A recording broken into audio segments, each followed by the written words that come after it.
नमस्कार। एडुतेरिया के द्वारा जो वस्तुनिष्ठ बिहार सामान्य अध्ययन का किताब लाया गया है, उसका हम आज प्रैक्टिस सेट नंबर 19 बनाएंगे। और इसमें इकोनॉमी सर्वे, जो बिहार इकोनॉमी सर्वे 22-23 में आया है, उससे रिलेटेड क्वेश्चन है। क्वेश्चन है पहला, बिहार के वित्तीय मंत्री विजय कुमार चौधरी द्वारा आर्थिक सर्वेक्षण 22-23 कब पेश किया गया था? तो 27 फरवरी 2023 को पेश किया गया था, ये बिहार विधानसभा में। दूसरा क्वेश्चन है, बिहार आर्थिक सर्वेक्षण 22-23 को कितने अध्यायों में विभाजित कर पेश किया गया था? टोटल 14 अध्याय थे इस बार, पिछले बार 13 थे, इस बार 14।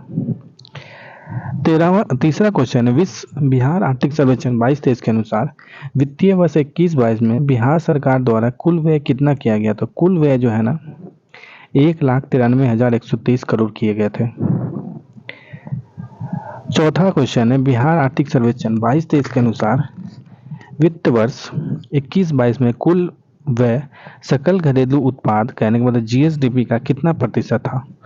तो जो व्यय किया गया वो 28.6% था कुल व्यय का, जीएसडीपी का।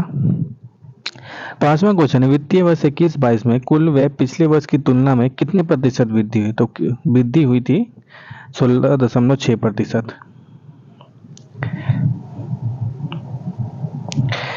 छठा क्वेश्चन है, बिहार आर्थिक सर्वेक्षण 22-23 के अनुसार निम्नलिखित में से कौन सा कथन सत्य है?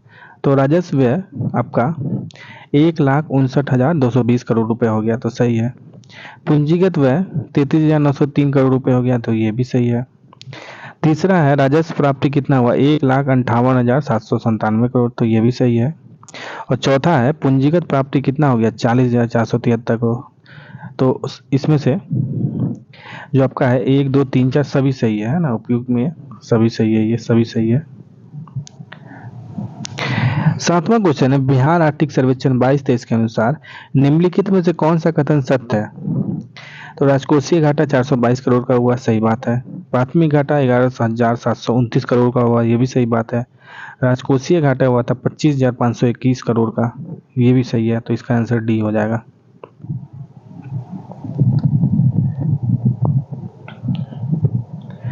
आठवां क्वेश्चन है, वित्तीय वर्ष 21-22 में राजस्व घाटा सकल राज्य घरेलू उत्पाद जीएसडीपी का कितना प्रतिशत था? तो ये था 0.1%। नवा क्वेश्चन है, वित्तीय वर्ष 21-22 में राजकोषीय घाटा सकल राजस्व घरेलू उत्पाद जीएसडीपी का कितना प्रतिशत है? तो ये 3.8% है। राजकोषीय घाटा 3.8% और राजस्व घाटा 0.1%। 10वां क्वेश्चन है, वित्तीय वर्ष 2021-22 में प्राथमिक घाटा सकल राजस्व घरेलू उत्पाद जीएसडीपी का कितना प्रतिशत था? तो आपका जो प्राथमिक घाटा है वो 1.7% था। 11वां क्वेश्चन है, वित्तीय वर्ष 21-22 में बिहार का सकल राज्य घरेलू उत्पाद जीएसडीपी स्थिर मूल्य पर कितना प्रतिशत है? तो आपका स्थिर मूल्य पर आपका 10.98, मतलब कि लगभग 11% था।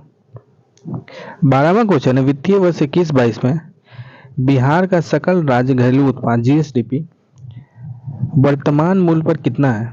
तो वर्तमान मूल्य पर आपका है 6,75,448 करोड़ रुपए। 13वां क्वेश्चन है, वित्तीय वर्ष 21-22 में बिहार का सकल राज्य घरेलू उत्पाद जीएसडीपी स्थिर मूल्य पर कितना है? तो स्थिर मूल्य पर है 4,28,065 करोड़ रुपए।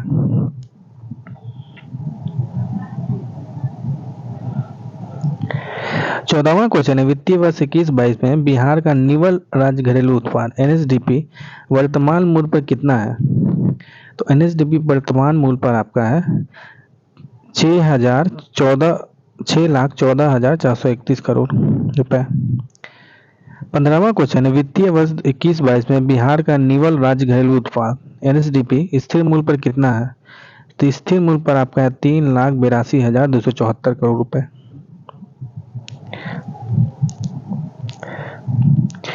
16वां क्वेश्चन है, वित्तीय वर्ष 21-22 में प्रति व्यक्ति आय वर्तमान मूल्य पर कितना है? तो प्रति व्यक्ति आय वर्तमान मूल्य पर 54,383 करोड़ रुपए है।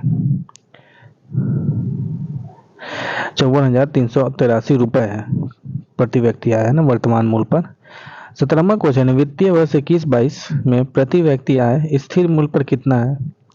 तो स्थिर मूल्य पर आपका है 34,465 करोड़ रुपए। 18वां क्वेश्चन है, वित्तीय वर्ष 21-22 में बिहार का प्रति व्यक्ति निवल राज्य घरेलू उत्पाद राष्ट्रीय औसत का कितना प्रतिशत है? तो 33.7% है। 19वां क्वेश्चन है, वित्तीय वर्ष 21-22 में सकल राज्य घरेलू उत्पाद में विभिन्न क्षेत्र का हिस्सा के संबंध में निम्नलिखित में से कौन गलत है? तो प्राथमिक क्षेत्र कितना है? 21.2%, सही बात है। द्वितीय क्षेत्र 18.1%, ये भी सही है। तृतीय क्षेत्र 60.7%, ये भी सही है, तो इसका आंसर डी हो जाएगा। 20वां क्वेश्चन है, वित्तीय वर्ष 21-22 में सकल राज्य घरेलू उत्पाद में विभिन्न क्षेत्र का वृद्धि दर के संबंध में विचार कीजिए। प्राथमिक क्षेत्र में वृद्धि दर है 9.6% रहा, तो सही बात है। द्वितीय क्षेत्र में वृद्धि दर 3.8% रहा, ये भी सही है।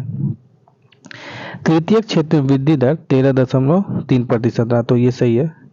तो ये सभी सही है, मतलब इसका आंसर डी हो जाएगा। 21वां क्वेश्चन है, बिहार आर्थिक सर्वेक्षण 22-23 के अनुसार 2020-21 में सर्वाधिक प्रति व्यक्ति आय वाला जिला कौन सा है? तो सबसे ज्यादा प्रति व्यक्ति आय आपका पटना का है। 22वां क्वेश्चन है, बिहार आर्थिक सर्वेक्षण 2022-23 के अनुसार 2020-21 में सबसे कम प्रति व्यक्ति आय वाला जिला क्या है? तो शिवहर है सबसे कम प्रति व्यक्ति आय वाला जिला। 23वां क्वेश्चन है, वित्तीय वर्ष 21-22 में स्थिर मूल्य पर बिहार में कृषि क्षेत्र का वार्षिक वृद्धि दर कितना प्रतिशत है? तो स्थिर मूल्य पर बिहार में कृषि क्षेत्र का वार्षिक वृद्धि दर है 9.6%। 24वां क्वेश्चन है, बिहार में डीएनए फिंगरप्रिंटिंग का उपयोग करके किन फसलों के संकर बीजों की जेनेटिक पहचान के लिए कार्यक्रम शुरू किया गया है? तो धान और मक्का के लिए ये कार्यक्रम शुरू किया गया है। डीएनए फिंगरप्रिंटिंग का उपयोग किया जा रहा है। 25वां क्वेश्चन है, बिहार आर्थिक सर्वेक्षण 2022-23 के अनुसार निम्नलिखित में से कौन सा कथन सत्य है? तो बिहार का फसल सघनता कितना है? 1.44 है, तो सही है। सर्वाधिक फसल सघनता शिवहर का है, सबसे कम फसल सघनता पूर्णिया का, तो ये इसका आंसर डी हो जाएगा, ये सभी सही है। 26वां क्वेश्चन है, बिहार में प्रत्युक्त जोतों का औसत आकार कितना है? तो जोतों का औसत आकार आपका 0.39 हेक्टेयर है। 27वां क्वेश्चन है, बिहार आर्थिक सर्वेक्षण 22-23 के अनुसार गत 5 वर्षों में कृषि और सहवर्ती क्षेत्रों की वृद्धि दर लगभग कितना प्रतिशत रहा था? तो ये 5% रहा था। कृषि और सहवर्ती क्षेत्रों की वृद्धि दर 5%। 8वां क्वेश्चन है, प्राथमिक क्षेत्र में से सकल राज्य घरेलू उत्पाद की वृद्धि में सर्वाधिक योगदान किस उप क्षेत्र का रहा है? तो पशुधन का सबसे ज्यादा योगदान रहा, पशुधन। 29वां क्वेश्चन है, बिहार आर्थिक सर्वेक्षण 22-23 के संबंध में सूची 1 और 2 में सही सम्मिलित कीजिए। तो सर्वाधिक रसोई गैस खपत करने वाला जिला कौन सा? पटना है ना, तो इसका आंसर सही है। और प्रति व्यक्ति सबसे कम लघु बचत वाला जिला कौन सा? अररिया, तो सही है, ये अररिया है। सबसे कम डीजल खपत करने वाला जिला है आपका शिवहर। और सबसे कम पेट्रोल खपत करने वाला जिला है बांका। डीजल में कौन कम करता है? शिवहर, और पेट्रोल में बांका, तो इसका आंसर ए है। 30वां क्वेश्चन, बिहार आर्थिक सर्वेक्षण 22-23 के अनुसार निम्नलिखित में से कौन सा कथन सत्य है? सर्वाधिक वर्षों वाला जिला कौन सा है? पश्चिम चंपारण, तो सही बात है। न्यूनतम वर्षा वाला जिला मुंगेर है, ये गलत है। अरवल में सब न्यूनतम वर्षा वाला जिला है बिहार में। केला का सर्वाधिक उत्पादन करने वाला जिला आपका मधुबनी, सही बात है। मछली का सर्वाधिक उत्पादन करने वाला जिला मधुबनी, ये भी सही है। सर्वाधिक प्याज उत्पादन करने वाला जिला नालंदा, तो इसका आंसर कौन सा? 2 नहीं होगा, गलत है, तो इसका आंसर बी हो जाएगा। 31वां क्वेश्चन है, बिहार आर्थिक सर्वेक्षण 22-23 के अनुसार निम्नलिखित में से कौन सा कथन सत्य है? पहला है, ग्रामीण क्षेत्र में पुरुष पुरुष श्रमिक जनसंख्या अनुपात कितनी है? 68.8%। सही है। और शहरी क्षेत्र में यही है, 64.6%। तो दोनों सही है। 32वां क्वेश्चन, राज्य सरकार द्वारा बिहार औद्योगिक निवेश प्रोत्साहन निधि 2022 की शुरुआत की गई। यह निम्नलिखित में से किससे संबंधित है? तो औद्योगिक निवेश प्रोत्साहन नीति ये है कपड़ा और चमड़े की वस्तुओं की उत्पादन क्षमता बढ़ाने से रिलेटेड। तो इसका आंसर ये हो जाएगा। 33वां क्वेश्चन है, बिहार आर्थिक सर्वेक्षण 22-23 के अनुसार निम्नलिखित में से कौन सा कथन सत्य है? तो सड़क दुर्घटना के मामले में बिहार का देश में 15वां स्थान है। तो सही बात है। पथ घनत्व में बिहार का 3रा स्थान। तो सही है।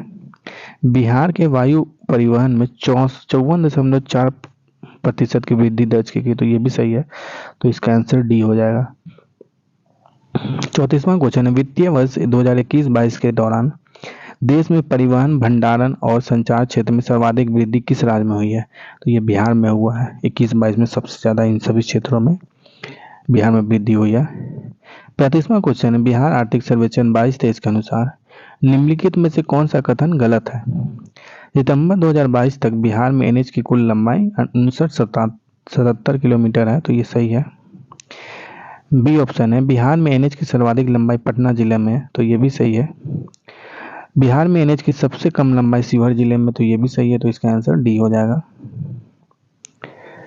36वां क्वेश्चन है, निम्नलिखित कथनों पर विचार कीजिए। सारण जिले में देश का सबसे लंबा डबल डेकर फ्लाईओवर निर्माण किया जा रहा है। तो ये बात सही है। सारण छपरा में सबसे बड़ा डबल डेकर निर्माण किया जा रहा है। दूसरा क्वेश्चन है, पटना में बन रहे जयप्रकाश गंगा पथ दीघा से दीदारगंज की कुल लंबाई कितनी है? 20.5 किलोमीटर।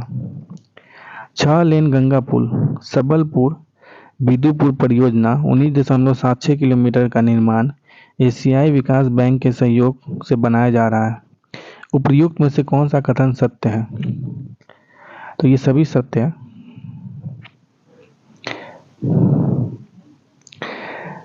37वां क्वेश्चन, निम्नलिखित में से कौन सुमेलित नहीं है? भू समाधान ऐप भूमि विवाद से जुड़े मामलों को ट्रैक करता है। तो ये सही बात है। बिहार वन पोर्टल ये बिहार सूचना प्रौद्योगिकी द्वारा विकसित किया गया है। तो ये भी सही है। दृष्टि ऐप ये जल संसाधन विभाग से संबंधित है। दृष्टि ऐप। तो ये भी सही है। तो इसमें से कोई नहीं है क्योंकि ये सभी सही है, एबीसी सही है। तो इसका आंसर डी हो जाएगा। और 30वां क्वेश्चन है, मुख्यमंत्री डिजिटल स्वास्थ्य योजना का क्रियान्वयन पायलट आधार पर कहाँ किया जा रहा है? तो डिजिटल स्वास्थ्य योजना मुजफ्फरपुर में क्रियान्वयन किया जा रहा है इसका। 39वां क्वेश्चन है, निम्नलिखित कथनों पर विचार कीजिए। पटना में आईटी टावर का निर्माण किया जा रहा है। तो सही बात है। बीटा में आईटी पार्क का निर्माण किया जा रहा है। तो ये भी सही है। देखिए आईटी टावर पटना में बन रहा है और आईटी पार्क बीटा में बन रहा है। नालंदा विश्वविद्यालय के निकट ITCT 1 और 2 का निर्माण किया जा रहा है। तो ये भी सही है। तो ये तभी तीनों ऑप्शन सही है। इसका आंसर डी हो जाएगा। 40वां क्वेश्चन है, बिहार आर्थिक सर्वेक्षण 2022-23 के अनुसार बिहार में बिजली की प्रति व्यक्ति खपत वित्त वर्ष 2021-22 में कितनी हो गई? तो 329 किलोवाट आवर रहा। 41वां क्वेश्चन, बिहार आर्थिक सर्वेक्षण 22-23 के अनुसार निम्नलिखित में से कौन सा कथन सत्य है? बिजली की सबसे ज्यादा खपत करने वाला जिला पटना है। तो ये बात सही है। बिजली की सबसे कम खपत करने वाला जिला शिवहर है। तो ये भी सही है। ऊर्जा की खपत में सर्वाधिक वृद्धि लखीसराय में हुई। तो ये भी सही है। तो इसका आंसर डी हो जाएगा क्योंकि सत्य निकालना तो सभी सही है। 42वां क्वेश्चन है, वित्त वर्ष 2021-22 में बिहार में बिजली की कुल उत्पादन क्षमता कितनी हो गई है? अब ये 7785 मेगावाट बिहार में क्षमता हो चुकी है बिजली उत्पादन की। 43वां क्वेश्चन है, निम्नलिखित में से कौन सा कथन सत्य है? पहला है, वर्ष 2024-25 तक बिहार में बिजली की कुल उपलब्धता 13,626 मेगावाट होने का अनुमान है। तो ये सही है। बिहार में कुल 13 लघु जल विद्युत परियोजना है। ये भी सही है। तीसरा है, बिहार में बिजली का सबसे बड़ा उपभोक्ता घरेलू उपभोक्ता है। तो ये भी सही है। तो इसका आंसर डी हो जाएगा क्योंकि फैक्ट्री तो बिहार में है नहीं, तो घरेलू उपभोक्ता ही सबसे ज्यादा यूज करेंगे। 44वां क्वेश्चन है, निम्नलिखित में से कौन सा कथन सत्य है?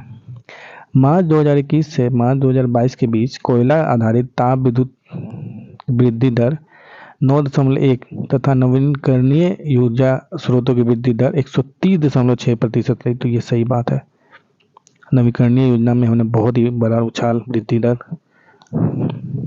किया है। बी ऑप्शन है, वर्ष 2021-22 में बिजली की उत्पादन क्षमता में 21.2% की वृद्धि हुई। तो ये सही है। सी ऑप्शन है, वर्ष 2022-23 में बिजली का घरेलू उपभोक्ता 22.6%। तो इसका आंसर डी हो जाएगा क्योंकि सभी ऑप्शन सही है। 45वां क्वेश्चन है, बिहार आर्थिक सर्वेक्षण 22-23 के अनुसार निम्नलिखित में से कौन सा कथन सत्य है? तो बिहार का ऋण जमा अनुपात कितना है? 44.2%। तो बात सही है। बिहार का 3 जना पूर्णिया, अररिया, किशनगंज का ऋण जमा अनुपात राष्ट्रीय औसत से अधिक है। तो ये भी सही है। सी ऑप्शन है, सबसे कम ऋण जमा अनुपात जिला मुंगेर है। तो ये भी सही है, इसका आंसर डी हो जाएगा। 46वां क्वेश्चन है, बिहार आर्थिक सर्वेक्षण 22-23 के अनुसार निम्नलिखित में से कौन सा कथन गलत है? बिहार में शिशु मृत्यु दर 27 है। तो ये सही है। बिहार में मातृ मृत्यु दर 118। तो ये भी सही है। बिहार में बाल मृत्यु दर 6.9 है। तो ये भी सही है। तो इसका आंसर डी हो जाएगा क्योंकि सभी कथन सही है। 47वां क्वेश्चन है, निम्नलिखित कथनों पर विचार कीजिए। पहला है, बिहार बाल बजट की शुरुआत 13-14 में की गई थी। तो ये बात सही है। समेकित बाल विकास सेवा मतलब integrated child development service Bihar के सभी जिलों में चल रही। तो ये बात सही है, आईसीडीएस सभी जिलों में है। तीसरा क्वेश्चन है, प्रधानमंत्री मातृ वंदना योजना के तहत गर्भवती महिलाओं की कुल 5,000 3 किस्तों में दिया जाता है। तो बात सही है, 3 किस्तों में दिया जाता है, 1,000 बाद में मिलता है, टोटल 6,000 हो जाता है। तो इसका आंसर डी है। 48वां क्वेश्चन, निम्नलिखित में से कौन सा कथन सत्य है? बिहार में जलवायु परिवर्तन प्रयोगशाला की स्थापना पटना चिड़ियाघर में की गई। तो ये बात सही है, जलवायु परिवर्तन प्रयोगशाला पटना चिड़ियाघर में स्थापित हो गया है। बी ऑप्शन, महावीर जैव विविधता पार्क जमुई में बनाया गया। तो जैव विविधता पार्क कहाँ? जमुई में बना। बात सही है। सी ऑप्शन, वर्ष 2021 में बिहार में औसत वर्षा 14 मिलीमीटर हुई। तो ये भी सही। तो इसका आंसर डी हो जाएगा, 48 का डी। 49वां क्वेश्चन है, सूची 1 को सूची 2 के साथ सुमेलित कीजिए। वर्ष 2022-23 के अनुसार जिला प्रतिशत कितने हैं आपके? तो 38 जिला प्रतिशत है। पंचायत समिति है आपका 533 और ग्राम पंचायत है 8,058। तो ए हो जाएगा 1, 2, 3। 50वां और आखिरी क्वेश्चन है, वित्तीय वर्ष 21-22 में बिहार में सर्वाधिक निवेश किस उद्यमिता क्षेत्र में हुआ है? तो खाद्य प्रसंस्करण में सबसे ज्यादा निवेश हुआ है। तो ये था सेट नंबर 19 का 50 क्वेश्चन। इससे पहले जो सेट नंबर 18 तक है उसका सॉल्यूशन देखना है तो आपका लिंक डिस्क्रिप्शन बॉक्स में, वहां जाकर आप देख सकते हैं। ऐसी और वीडियो देखने के लिए हमारे साथ बने के रहें। नमस्कार।